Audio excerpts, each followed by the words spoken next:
Pious fraud was a common technique employed by early Christian writers to make a point. Their intention was to convert anyone and everyone by any means available. One of the more persuasive methods was to write a text and falsely tell others that it was written in first person. For example, the four canonized Gospel tales were not written by Matthew, Mark, Luke or John. That has been a well-known fact for about 200 years. And to this day, no one knows who the Gospel stories were written by.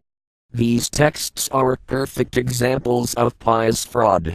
Pious fraud is the foundation of the deception known as Christianity, and it continues to this day.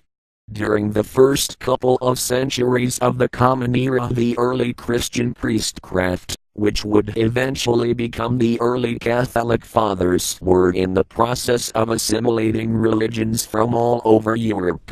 Ultimately, the new religion became known as the Christian religion, or more accurately the Catholic Church. The Bible was put together by hundreds of people who were either at the head of the fraud or were pawns in its assembly. Once the original languages were translated into Latin, it was only a matter of time before the original language nuances could be discarded. Ever wonder why it was punishable by death to read the Bible during the Middle Ages? Punishable by death by the common folk to read it, that is. Well, the reason was that the priestcraft was well aware of the errors, inconsistencies and flat-out lies that riddled the Bible. If the common man found out, it could have been the death of the Church's authority, power and control over the masses. And since the original languages are rarely, if ever, used by those who read the Bible, well, those who actually read it, the fraud is perpetuated. When a pious fraud is knowingly perpetuated in the name of power and money, you have deception. Remember, 1700 to 2000 years ago, when these texts were being assembled into a New Testament, the vast majority of humanity was illiterate. Science was not known. Demons rules the world. Anything could be put forth and said to be absolute truth, when it was in fact completely fraudulent. What is the implication of this? The implication is self-evident. The story of Genesis, that Christian proselytizers love to advance, although it is part of the much older Jewish texts, is a complete and utter forgery. In that story we are led to believe that there was a single God who created the earth, etc. in 6 days. Not only has science proven the timeline to be completely false, the religious aspect is a complete fabrication. At the time that the Genesis story was supposed to have been written, the Hebrew people were not monotheistic. That's history. They believed in many gods and Genesis proves it. The story actually goes back to before the Hebrews were a distinct people. It is not Hebrew in origin. Pious fraud in translation. Let's take a look at the very first words of the book of Genesis. Note very carefully that the Hebrew culture, at the time of this writing, was not monotheistic, but rather polytheistic. Will your priest, minister or preacher tell you that? No. But you can find out for yourself with a simple dictionary. The Hebrew word for God is El, the plural is Elohim, gods. What is the first sentence in the Bible? In the beginning God created the heaven and the earth, Genesis 1:1. Here is Genesis 1:1 in Hebrew, transliterated into the Latin alphabet, of course. Bereshith bara Elohim, etc.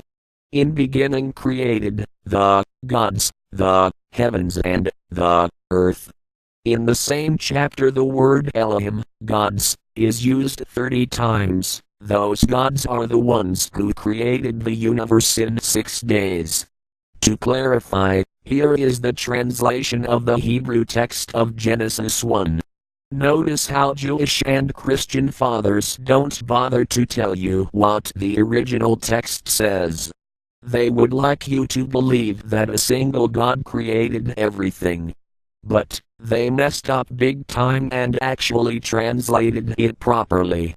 In plain English, the translation reads, "Let us make man in our image." Here are 3 examples of the Hebrew plural gods mentioned in Genesis 1. And said Elohim, gods, let us make man, Adam, in image our, after likeness our, 1:26.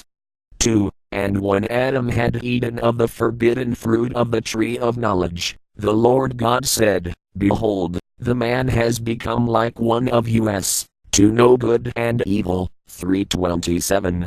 3. And when the Tower of Babel was being built, the Lord left square bracket head, Yahweh right square bracket said, Come, let us go down, etc. When speaking of the Hebrew deity, Yahweh, Elohim, gods, is used in the Hebrew texts, the plural Elohim is used 2,570 times.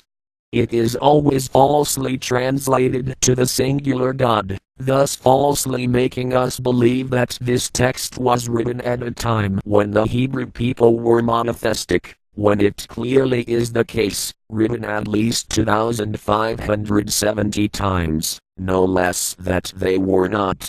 In the 3 Genesis verses above, there are 3 different designations of the Hebrew deity or deities, Elohim, gods, falsely translated God. Lord God, head, Yahweh Elohim, and Lord, head, Yahweh. Yahweh is the proper name of the Hebrew God, which, in English, is Jehovah. Yahweh Elohim is a Hebrew construct which is translated to Yahweh of the gods. Invariably these personal names were falsely translated Lord and Lord God, respectively, for purposes of pious fraud. First man, first woman. There was no first man Adam, according to the Hebrew text. The word Adam in Hebrew is a common noun, meaning man in a generic sense, and in Genesis 1:26, it states, And Elohim, gods, said, Let us make Adam, man, and so Elohim created Adam, the man, male and female created he them, 1:27.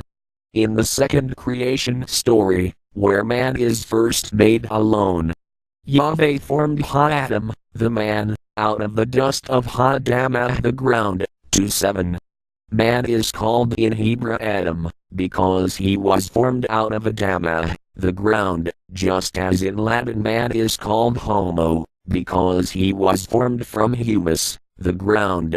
Early Christian father Lactantius stated it as Homo ex humo, man from the ground, or dust, as it's commonly stated today. The forging of the name Adam from the Hebrew noun Adam into a mythical proper name Adam, was after the so-called Exodus. The fraud in the forging of fictitious genealogies from in the beginning to Father Abraham. And this wasn't done by Christians, but rather by early Hebrew priests.